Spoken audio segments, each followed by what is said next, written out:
क्रमबद्ध और सुव्यवस्थित ज्ञान को क्या कहते हैं, विज्ञान कहते हैं। मगर यहाँ तो राजनीतिक जो कोई जिसका तथ्य ही नहीं था, किसका सुव्यवस्थित ज्ञान ही नहीं था उस समय के लोगों को, इसलिए विज्ञान शब्द की तो उसमें उत्पत्ति ही नहीं हुई थी। इसीलिए क्या लिखा है, खाली राजनीतिक लिखा हुआ है, देखो आप।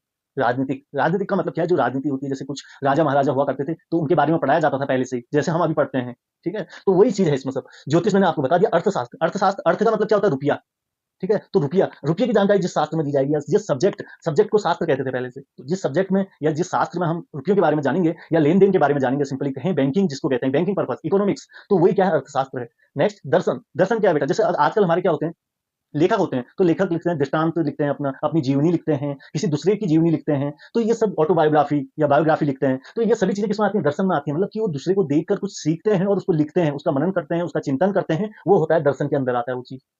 ये आ गया होगा समझ। धर्म, मेन जो पाठ्यक्रम में एक अलग से सब्जेक्ट हुआ करता था धर्म, तो उसमें बौद्ध धर्म के प्रचार प्रसार के लिए उनको शिक्षा दी जाती थी कि बौद्ध धर्म के गुणों की